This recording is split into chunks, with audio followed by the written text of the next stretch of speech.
When you're using paid ads to grow your brand awareness and your revenue, believe it or not, ROAS, return on ad spend, is not the be all and end all.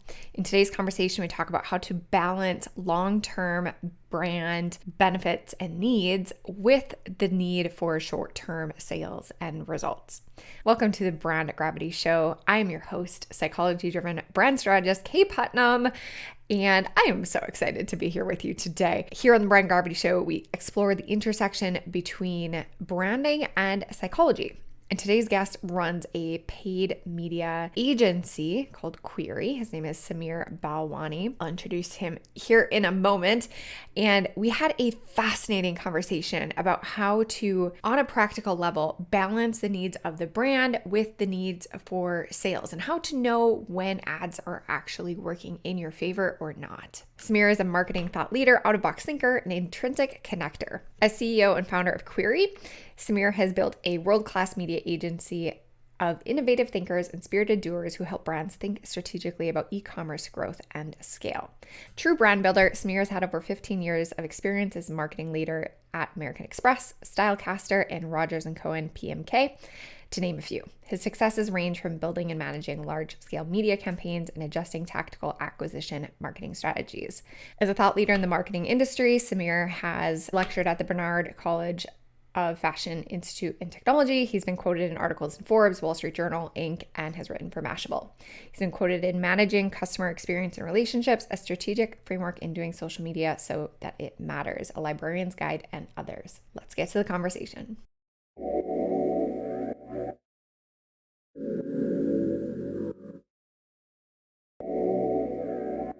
Tell me that story of starting Query.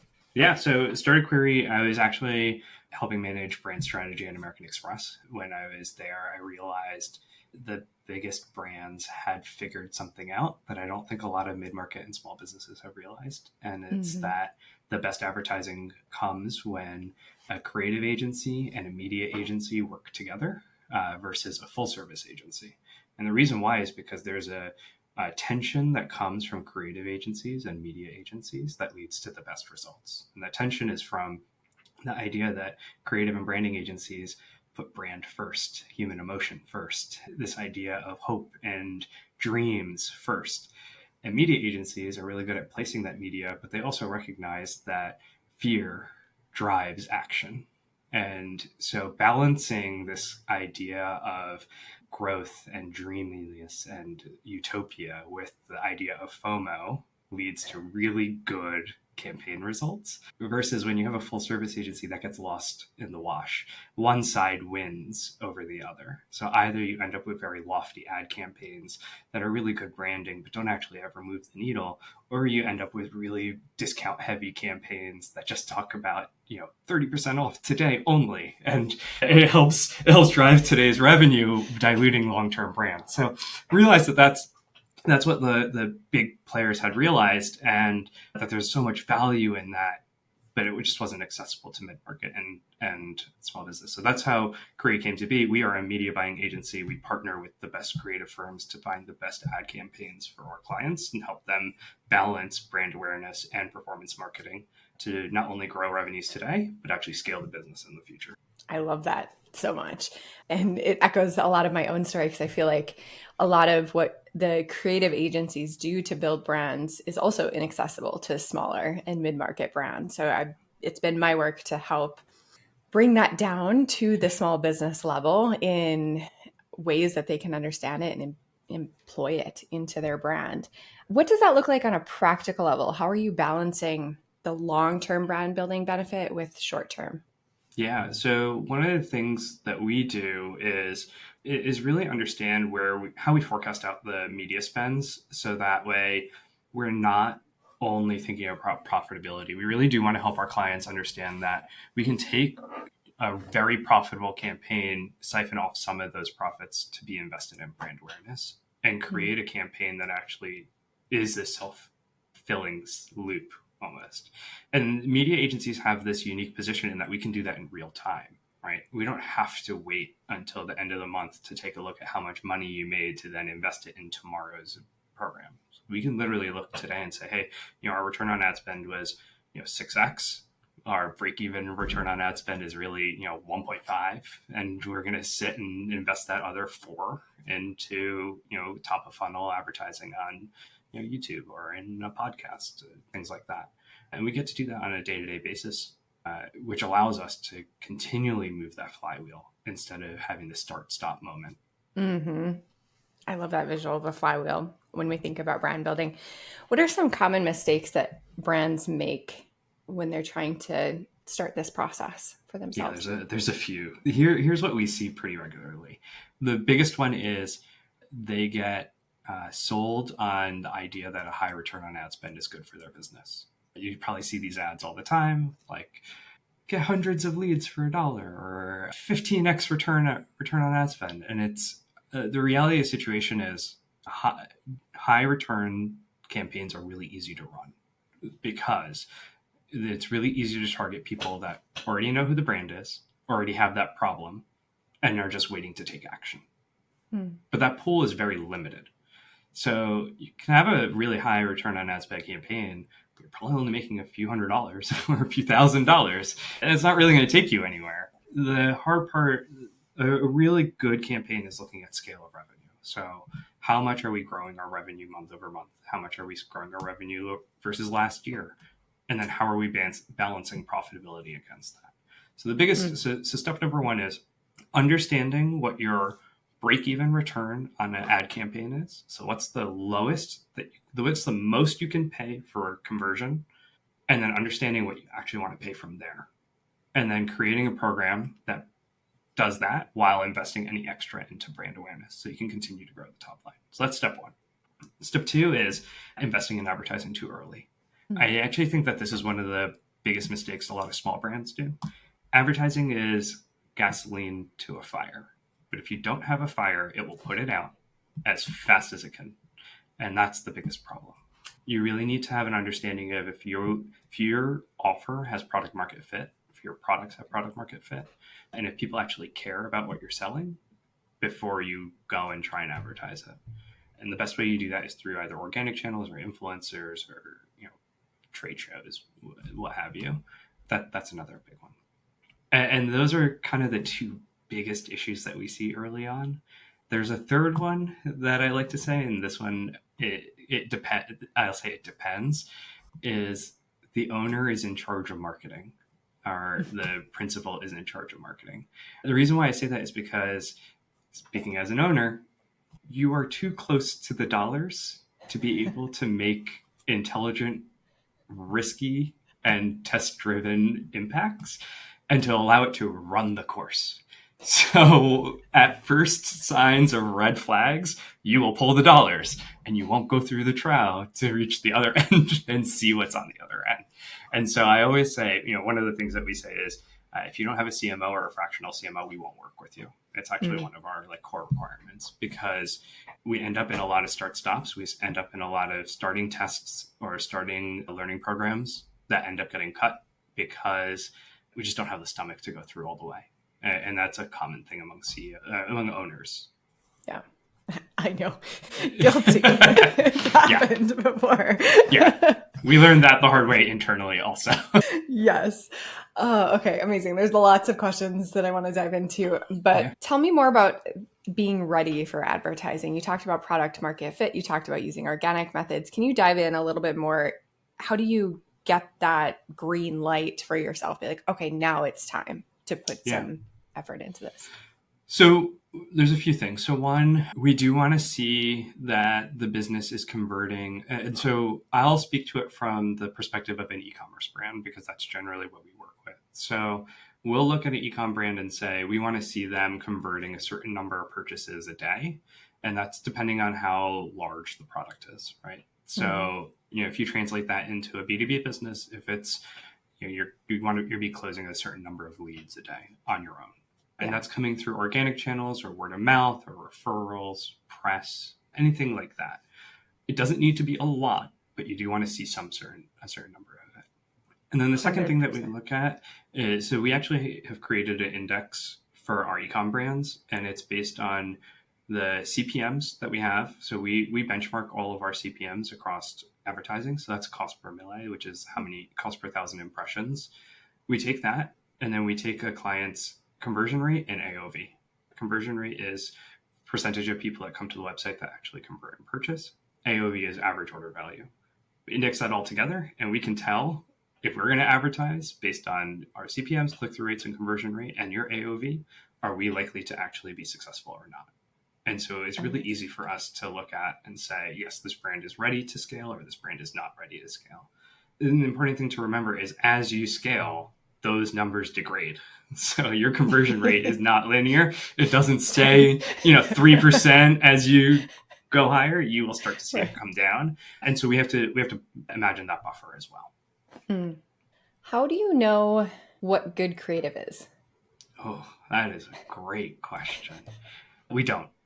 And it's become even more difficult to tell because the way social platforms work now, like Google and Facebook and TikTok, is they've done such a good job of mixing and matching and generating creative based on their algorithms and mixing and matching and trying to match you at a one-on-one level with what you may interact with the most. And so what that has changed for us at the media buying side is when we brief our creative partners, we're less concerned about the minutia and more concerned about the overall message and offer and platform. So it's more what's the hook versus is that blue or is that green? That doesn't matter. What matters is 20% off interesting, or is free shipping interesting, or is that hero image interesting, or is this story arc that we're trying to tell interesting? How it gets executed is going to be created on the fly just through so many different variations, because we're going to ask for, I don't know what the common brief of ours is like. Sure, we want 20 images, 15 carousel ads, and like 30 video pieces. Like we'll mix and match it all in and we'll see what falls out. And that's kind of the beauty of what the platforms allow us to do now is we don't have to know what's right. We can figure it out as it's running along. But we do want variety and we do want an overall arc though. And the reason why I say that, to kind of back up, is you will see multiple variations of ads. And so we want that brand story to be consistent even as you see multiple variations of ads, because we don't want to create dissonance in the person's brain around what that brand stands for. And so you'll hear a lot of media agencies that say, hey, we do creative testing at an individual creative standpoint. And I actually don't believe that that's right anymore, because what that means is you're saying, I gave you 10 assets, 10 of them were very different. We ran all 10 assets. These 2 didn't work, so we took them out, and we had 8. We added 2 more in. But you don't know if the other ones worked because the person saw those first 2 and then saw the others and actioned. And so you may have just destroyed your entire campaign by taking those 2 out and hurt the entirety of it. And so what we do is we actually shift creative in batches based around brand story. So you've got a new product launch, you've got a new campaign going on, you've got a new thing you want to talk about. Great. We want an entire batch of ad assets. That becomes our hero message. We run that message. We test that message. Does that message work? If that message worked, it informs the next message. And for our brands, that's really powerful because it allows them to refine their marketing calendars, not only their creative calendars. Because we can say, hey, product launches really work really well for you when we do them in this way. Great. We should do more product launches. Influencer campaigns work really well for us when we do them in this way. Great. We should do more influencer campaigns. Hey, those experiential events didn't move the needle at all from media. We probably won't support them anymore. But that's the kinds of stuff that the team wants to know and how we resource allocate. Amazing. You mentioned having learning objectives or tests that you're doing. What are some of the first tests that you'll typically do with a brand? Yeah, so one of the key pieces to our success with our campaigns is that we create a test and learn agenda. And that agenda outlines out all of the key tests that we want to run. So we actually lay out a hypothesis. What do we think is going to happen? What KPI we're going after? And then we actually score them on what the impact is, the ease of run is, and then what our confidence level is on it. And so some of the tests that we want to make sure we're running right away are simple things like landing page tests. Are we sending people to the right landing page? Offer tests. We really love to do offer tests, especially coming up. It's we're taping this in July. We're already talking holiday internally. We're 19 weeks out from holiday. So for our ecom brands, Q4 is huge. And so we do a lot of campaign testing right now.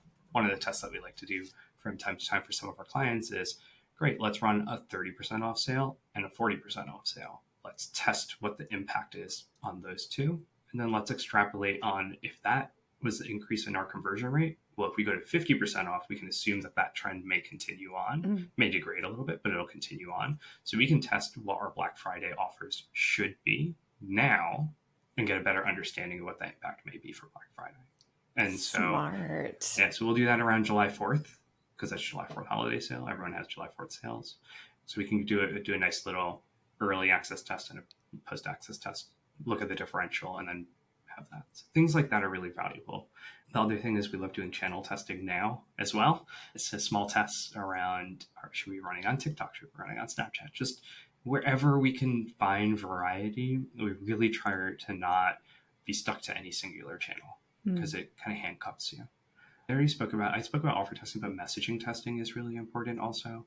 What is the actual message that we're trying to get out there? What are the pain points we're going after? How do we nail those in? So that way we know that we're actually being helpful to the people that we're trying to reach and breaking through and setting us up to be different from our competitors. And we know that that's going to continue, competition is just going to continue getting worse as we go through the rest of the year.